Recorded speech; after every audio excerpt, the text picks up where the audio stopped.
Saturday. It should be a great weekend. I don't ever ask people to come to things for football, but I will say this is. I hope all the Nebraska fans will take advantage. Obviously, there's a soccer game tonight. More importantly, as important though, Sunday we play Creighton, 105, and it's the 30th year of women's soccer, right? And so I've been to several games. My daughters love the team, and I think it's Coach Walker's 300th game. Is that correct? Or it's a milestone for Coach. So Coach Walker. So he's been so good to me. I can't thank the other coaches on the staff enough. Coach Hoiberg, Coach Amy. I mean, it's just a great fraternity to be a part of. So, I put a video out before the season. We have all this winning, right? We go down to Kentucky, we beat Kentucky. We have the tournament this week in the Emeritus tournament. It's time for us to do our part. So I'm excited for us to hopefully play well on Saturday and join the fraternity of winning. So with that, what questions you guys got?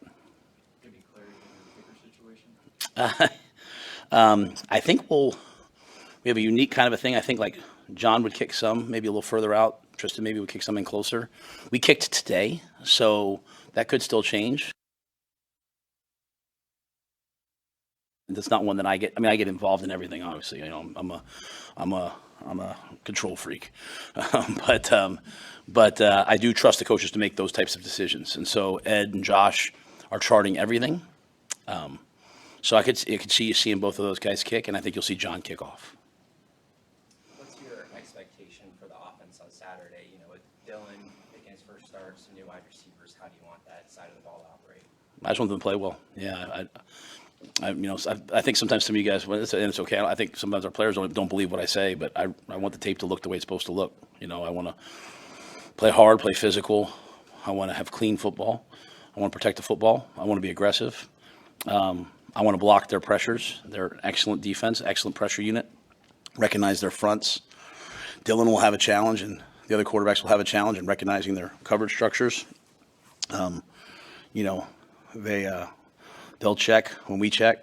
They're a really well put together team. So I want us to play well. That's all I care. Is your running back rotation dictated in part by the assignments that the guys might have on a specific play, what their strengths are, or do you think you'll rotate series? Yeah, I think a little bit of both, to be quite honest with you. We might say, hey, this guy's going to go this series. I want to want all four guys to play in the first half. I don't think it's fair to say, hey, come in the second half. So I'm asking all four guys to play. And I think it really depends on, where we start with the football. I mean, there's things that we want Ramir to do. There's things that we want Emmett to do. There's things that we want Dante to do and Gabe. They have to be able to do them all. But, we're not your traditional no huddle, go fast team that, they just kind of, hey, Gabe gets in. We might do these things with Gabe. So that's part of the combination of it. And then third down, really Ramir and Emmett are the third down backs just because they're so, Ramir has to be treated as a receiver in my mind because of his ability to run routes. So that would be primarily their job, whereas, you get to third and 1, third and 2, maybe it's more of the bigger backs, when you have two 220-pound backs that run behind their pads. So by play at times, but not all the time. And then if the guy hasn't gotten in, then it'll probably go a little bit more by the series. It's going to be hot. It's going to be 85 degrees on the turf, which usually amounts to being about 100. So I'm hoping we have, more than 3 and outs. We have, 4, 5, 6, 7, 8 plays. So that sometimes dictates, hey, this guy needs a blow as well. What's a good opening day of special teams look like to you? What are some of the bullet points you really want to see from that phase of the game? I think it's the same thing again. We want to execute. I mean, we unfortunately, you guys have seen, we put it on this, so, you've seen the 3 things I asked from our team, and, I wanted to, so you guys kind of know where I stand, right? I want us to be, win the turnover battle. So I want us to protect the ball. And part of that's we're always trying to steal a possession on special teams, and we're trying to prevent them from stealing one. They've fake kicks, so we fake kicks. So I think if we can steal a possession, and they're going to try to steal a possession, if we prevent them, so win the turnover battle, protecting the football on special teams. I want us to be a physical team. I don't want to kick against us. I listen to a lot of coaches. I go home at night and I listen to other coaches speak. A lot of coaches, I hear them say they don't want to practice kickoff return anymore. Well, if they fair catch it, I can't do anything about it. But I want to put the ball to the 2, and I want with a great hang time, and I want us to cover. I want us to play football. We're not here to not play football. So, now if there's situationally there's maybe times to kick it through. So, so I think that I want us to be physical on all the teams. I want us to be physical. They'll come after our shield on punt. I want us to be physical on punt, physical in the PAT game. If you put early in the year that you can't protect field goals and punts, then people are coming after you all year. So like the best thing you can do if you're on the punt team and field goal team is to block your tail off early in the year, so people say, all right, I'm not going after him. If you're the fish, if they circle your name on the depth chart going forward, it stinks. And then, I want no missed assignments, no penalties, right? Don't want to get in the first game and grab someone and pull them down and start with the ball in the -12. So I want clean football, and I want it to be really, really aggressive. The tight end this week, Mark, what can you say about? Yeah, I mean, Mac really did all that on his own. He didn't go in the portal, so you can't recruit him. I mean, literally went through the whole admissions process on his own. I think, even talking to him the other day, I think he came up here and did like a school tour, like the same one I took my son on, like we didn't have any contact with him. So, and yeah, he's eligible by rule, now he hasn't been here and, there's a lot of things, but there's been a new interpretation, I guess, from the NCAA that you can do that. So, but yeah, it was really a surprise, to be quite honest with you, and a great surprise. He's a heck of a player, played as a freshman at LSU. And so, we're used to these kinds of things because we were in the NFL. Christian McCaffrey gets traded on a Thursday, plays on a Sunday. So we're used to getting guys up to speed. We feel really good about our tight end room. It's not like, hey, we need, there's a hole there, but he's an excellent player, and we'll do our best to get him ready. Matt, you guys are so insulated and focused on trying to prepare for the future. Do you get the sense of all the excitement and the hype around the first game of the season? Outside? Probably not. I don't have a great feel.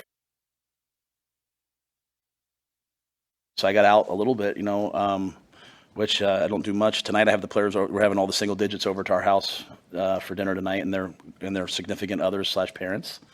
So Julie will do that. So really, most of my time is spent with like me, my family, and our players. But I hope people are excited. I mean, and I hope we earn their excitement. I hope they're excited, but after the game, I hope they're proud. I hope they're proud of not just the result. I hope we play well. And they're proud of the progress, and they're proud of seeing a team that's better than the team they saw last year. And that's all I know. That's the only way I know to be successful is just try to get a little bit better every day. So we should be better than we were last year. Did Mark Way have any kind of connection here? Know anybody? I mean, there's obviously St. Louis has got some people around here who is there any insight on just like how he landed on Nebraska? I don't know that, honestly. I don't know.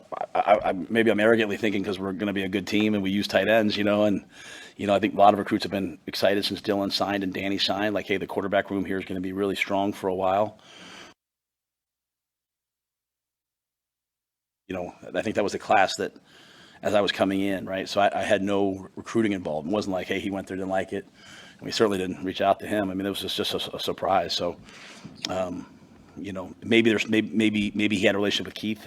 I mean, when I tell you guys, like, they walked into me on Monday and they're like, he's here and he's over there. Like, I was shocked. I mean, it's a unbelievable surprise. Coach, do you have any other updates on injuries? I know you mentioned Gunnar had Yeah, Gunnar will be down. Lutovsky and Bly are up for this game. And I can't say that they'll play, but they're up. They're available. Anybody else? I'm so bad. I probably should start carrying the injury report up. I think that was really the ones we talked about the other day, right? I think pretty much after that, everyone else is up.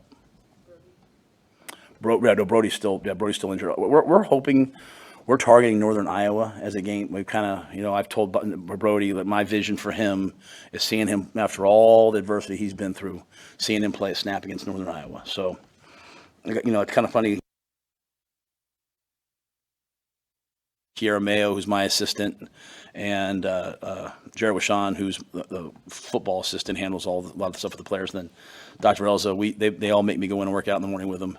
And Brody's in there every morning. I mean, he's worked so hard, so I can't wait. So I just shared with him the other day, like, my vision is to see you come back and play, So I think Northern Iowa.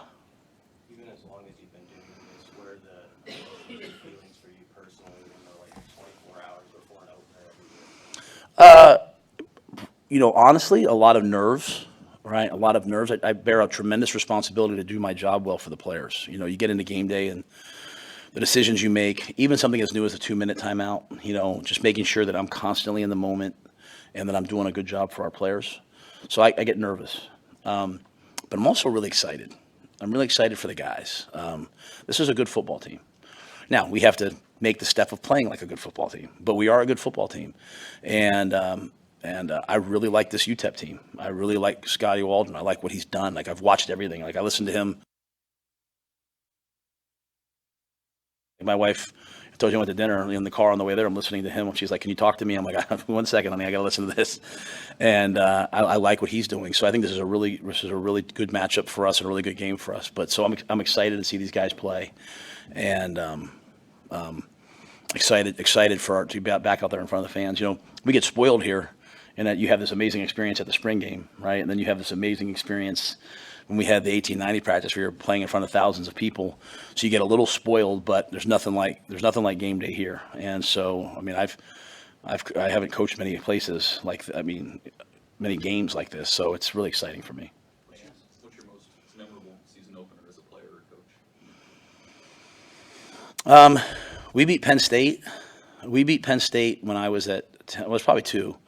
You know, we went 2-10 our first year, and we really 1-10, and we won our last game. And the rules were a little different back then. We went to Memphis, and we beat Memphis 42-7. That Thursday, I left the starting tailback home because he didn't show up for dinner. We went down there, and we beat Memphis and the Justin Fuente team really good. And then Monday team meeting, I took them out in the field, and we put plates on the field, and we pushed plates. I said, we're going to win next year. And we went down to Vanderbilt, and it was a rain delay. Sean Pad was the DFO at the time, and it got so late, they were like thinking about canceling the game. And finally said, hey, we could play. I'll never forget, they said, how much time do you guys need to get ready? And Pad said to the officials, because the Vanderbilt guys were right there, he said, we need 1 minute less than they need. So I was like, oh, these guys. And I was like, no music. I was like, no music in the locker room. I'm Joe Paterno. And, you know, everyone, what are you smiling for? And I was like that guy, right? And we'd gone 2-10, so obviously that worked really well. And I'm outside in the rain delay, and my dad's out there with me. I mean, it's pouring. And I go back in the locker room, and the music's playing. And my son and Fran Brown, the head coach of Syracuse, his son, they're like, I don't know, they're like 9. And the music's playing, and the players are all dancing with them. My kids are in the middle dancing. And I'm like, and we went out, we won 42-7. And we learned to be a little looser. But that was a defining moment for our program, right? And we were a 6-6 team that year, but to go down and beat an SEC team. And Paul Feinbaum, I'll never forget the next day, who I know he had some things to say about me earlier this year, but on that day he talked about what a great win it was for Temple and what a disgrace was. And when I saw Paul at a restaurant, he sent me a bunch of stuff. I have an autographed book from Paul to talk about what a good coach I am. So things have changed, I guess. But that was a big moment for our program. So that, and then the next year we beat Penn State just to start the year. So first time in 74 years. So we were pretty good at openers back then, and so I'm excited to open this week. With switching sidelines, there's a lot of talk about the benefits for the team, but we're seeing advantages with the opponent being behind the student section and behind the band. It's been the first time for a while since the students have been on top of the opponents. Absolutely. I think, especially now with the tablets and the communication, like the teams that communicate best on game day are going to win. And so our students are amazing. You know, I mean, our Bonnier batch, we had that. I think having the students and having the band makes that more of a hostile. You know, we're a very kind group. It's Nebraska nights, which is awesome. But for like 2 hours, we can cheer after the game for 2 hours, 3 hours, 4 hours. Let's make it hard on them. And so we go places sometimes, and it's hard, right? It's hard to communicate on the bench. That'll be hard. You know, the sun shines on that side, you know, into your eyes a little bit. And then the change, you know, one of the big things, small things, but big things is the changer in your way, you know. So, like, literally, you know, we were on the visitor side for 12 games last year. I'm kind of always like, oh, you know, they're moving. I'm trying to move when they're moving. So it's a little cleaner. Now, the sideline's a little shorter because the field's not flush. It's a little tilted. So the sideline's a little smaller on our side. But yeah, I definitely think the students, and you heard Troy say it, the students have an opportunity to impact the game, and our band, who's fantastic, has an opportunity to impact the game, and so that's great. And you know, our crowd on third down impacts the game. You know, so sometimes our guys think they're great pass rushers, and I'm like, yeah, the tackle didn't quite hear the snap there. You know, like, you know, James Williams had one last year, the tackle didn't move. I'm like, you better thank the fans, bro. So yeah, all those.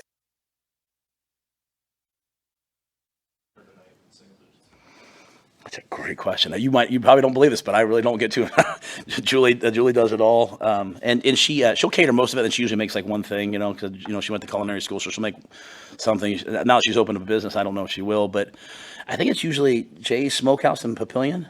Yeah, Jay's Barbecue, it's an amazing place over in Papillion. I love it, and they drive it over here. My whole family, they're all gluten-free, so we love Parker Smokehouse, Jay's Smoke. We love all these places where we can have barbecue and pork, and they always leave the cornbread out, even though I'm not gluten-free, so I don't get it. But yeah, I think it's Jay's, and if I'm wrong, if it's Yes Chef or someone like that, please forgive me. But I think it's Jay's, and then, like I said, Julie will make something, and some good games on tonight. We'll have a chance to watch some football and watch there's a lot of Big Ten teams playing, so it'll be, I think Minnesota, North Carolina's tonight, and a couple more. Rutgers plays at 5, so it'll be a great night of football for us to relax before we go to battle Saturday. First time ever. Yeah, and it was Julie's idea. She thought it would be really nice. At first, she wanted to do